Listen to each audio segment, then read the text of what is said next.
इमरान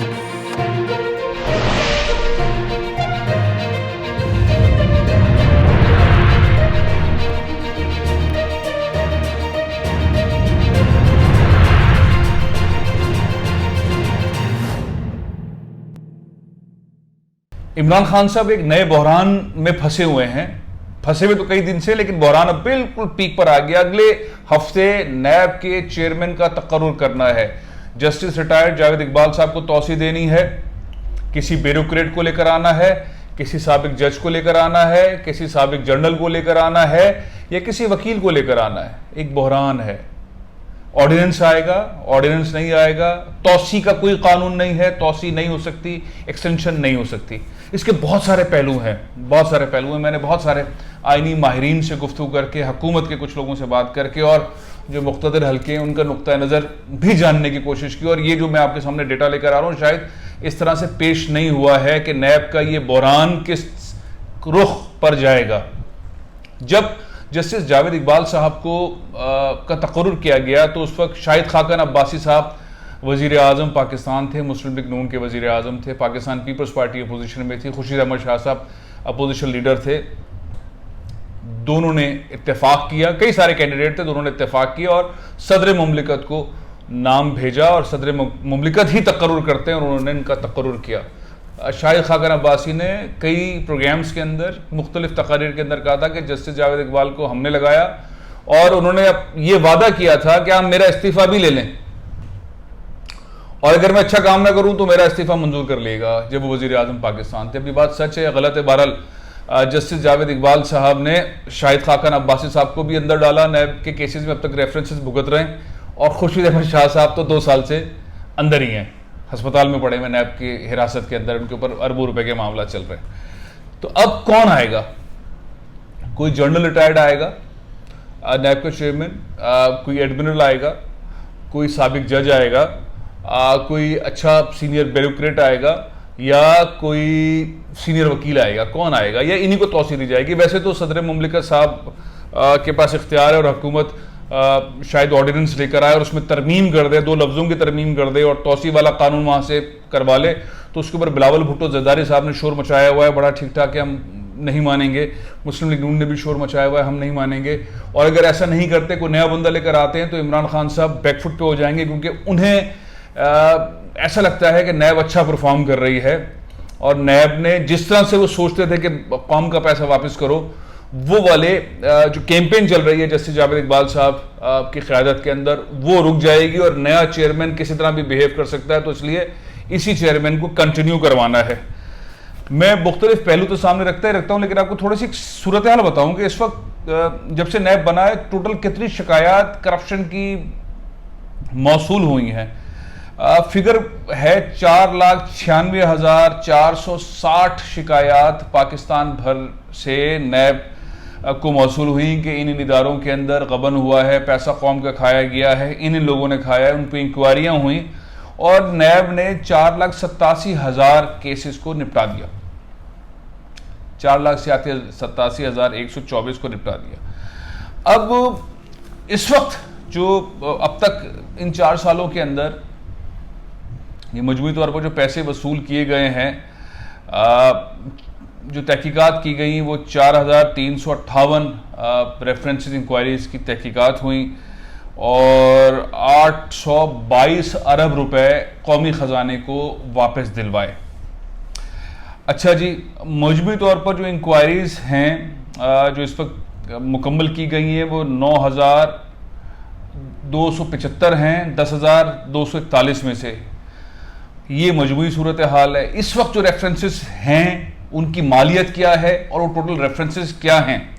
इस वक्त जो रेफरेंसेस हैं वो 1273 रेफरेंसेस पेंडिंग हैं, जिनकी मालियत 1335 अरब रुपए है। अब एक मंजरनामा तो ये है, अब अगर फर्ज करें कि इमरान खान साहब बगैर पूछे, यानी कि अपोजिशन लीडर से बगैर बात किए, मायना खेज गुफ्तगू किए, वो उनके नाम लिए बगैर, डिबेट जो अब तक शुरू नहीं हुई, और इस प्रोसेस को मुकम्मल कर लेते हैं या किसी और को लगा लेते हैं, इनको तौसी दे देते हैं, तो होगा क्या? अपोजिशन में मुस्लिम लीग नून थी और हुकूमत में पाकिस्तान पीपल्स पार्टी थी और साबिक नेवल चीफ फसी बुखारी को नैब का चेयरमैन बना दिया था पीपल्स पार्टी ने। उस वक्त अपोजिशन लीडर थे चौधरी निसार। चौधरी निसार जो हैं वो सुप्रीम कोर्ट चले गए। उन्होंने कहा जी मायना खेस गुफ्तगू हुई नहीं, मैं अपोजिशन लीडर हूँ, हुकूमत ने मुझसे बात ही नहीं की, कोई डिबेट ही नहीं हुई, और सुप्रीम कोर्ट ने फसी बुखारी को फारिग कर दिया था, टाटा।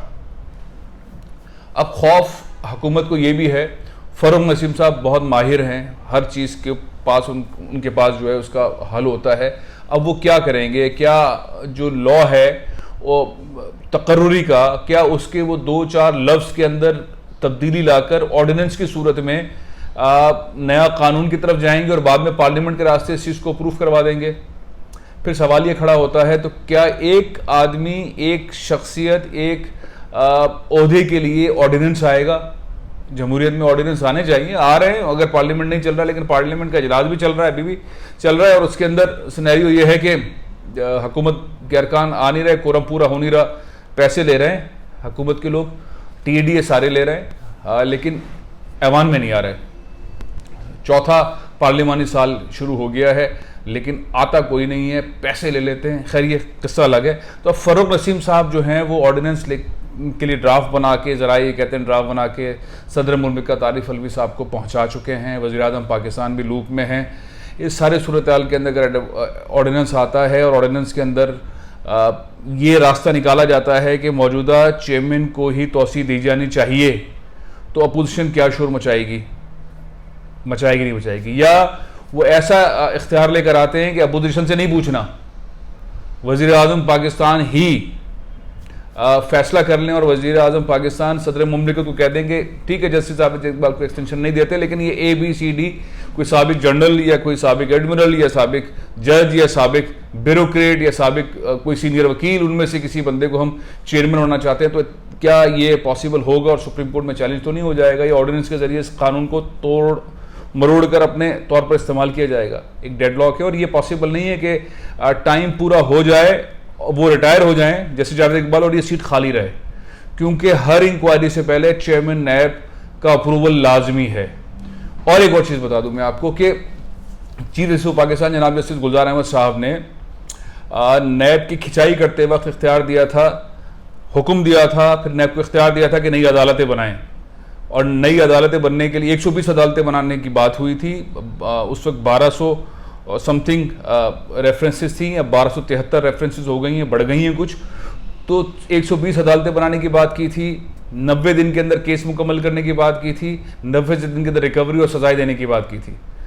हुकूमत ने क्या किया, 120 अदालतें नहीं बनाते, हम 30 अदालतें बनाते हैं। फ़रूक नसीम साहब ने उसका कानून तरीक़ेकार सब बना बनू के वज़ीर-ए-आज़म पाकिस्तान को दे दिया, अप्रूवल हो गया, इस बजट के अंदर पैसे भी रख लिए गए, तो 30 अदालतें नैब की बनने जा रही हैं, जो 30 दिन के अंदर 90 दिन के अंदर केस को मुकम्मल करेंगी। जो जज साहिबान होंगे उनके पक्ष, उनकी सैलरी, उनके इख्तियारात हाई कोर्ट के जज के बराबर होंगे, वो कॉन्ट्रैक्ट पर होंगे 3 साल के लिए, और जज साहिबान और पूरे अमले की जो वो है सिलसिला, भर्तियों का सिलसिला जारी है। तो एग्रेसिव गेयर के अंदर इमरान खान साहब नए प्रोसेस में नए चेयरमैन लाने के बाद या इन्हीं चेयरमैन को एक्सटेंशन देने के बाद नए गेयर के अंदर नैब को ले जाने के मोड में हैं। तो स्नैरियो इस वक्त डेडलॉक का ये है कि अगर जावेद इकबाल साहब की जगह पे कोई नहीं आता या इन्हीं को एक्सटेंशन दिया जाता है, तो दोनों सूरतों में बिलावल भुट्टो जरदारी ने और शहबाज शरीफ ने खामोश नहीं रहना। शहबाज शरीफ के साथ क्यों डायलॉग नहीं कर सकते कि वो नैब के केसेस उनके ऊपर हैं और एक मुलजिम हैं, तो मुलजिम जो नैब में खुद ही जद में हो तो उसके साथ डायलॉग क्या किया जाए? ये हुकूमत की मंतक है कि सज़ा नहीं हुई शहबाज शरीफ साहब को नैब के किसी केस के अंदर, लेकिन उनसे बात नहीं की जा सकती, उनके ऊपर बहुत सारे मुकदमात हैं, बहुत सारे मामला हैं। इस सारी सूरत हाल के अंदर अदलिया का एक पेज पर होना, इस्टेब्लिशमेंट का एक पेज पे होना, हुकूमत का एक पेज पे होना ज़रूरी है नैब के नए चेयरमैन के लिए। अदरवाइज़ अपोजिशन की खैर है, वो चीखते चिल्लाते रहें कुछ भी है, लेकिन ये 3 पैरामीटर्स को एक पेज पर होना ज़रूरी है। अगर ये 3 इकाइयाँ एक पेज पर नहीं होंगी तो नए नैब के चेयरमैन काम नहीं कर सकेंगे और उन्हें उड़ा दिया जाएगा। तो एक बहरान है, एक ठीक ठाक बहरान है। आइंदा चंद रोज़ के अंदर इसका फैसला होना है कि नैब के चेयरमैन जावेद इकबाल साहब ही रहेंगे ये नहीं, और अगर कोई और आएगा तो वो उसी तरह चलेगा जिस तरह इमरान खान चाहते हैं, या वैसे चलेगा जैसे शाहिद खाकन अब्बासी साहब के साथ वादा किया था और कहा था इस्तीफ़ा ले लें और मैं आपके मुताबिक काम करूंगा, बाद में शाहिद खाकन अब्बासी को अंदर डाल दिया। और खुशी शाह तो अभी तक जेल में पड़े हैं।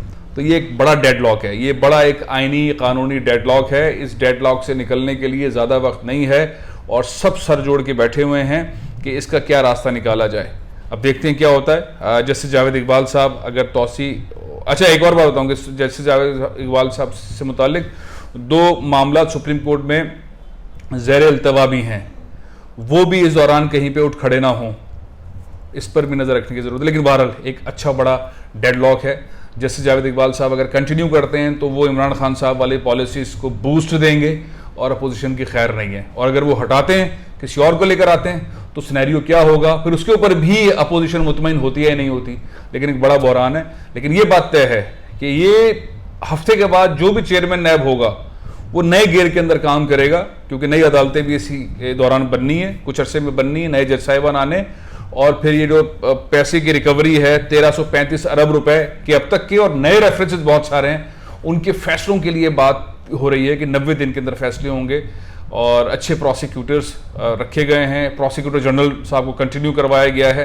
तो सूरत हाल बहुत ज़बरदस्त है। अब देखते हैं फैसला होता क्या है। प्रोग्राम ये ख़त्म कर रहा हूँ, इंशाल्लाह कल फिर हाजिर होऊंगा। इजाज़त दीजिए। पाकिस्तान जिंदाबाद।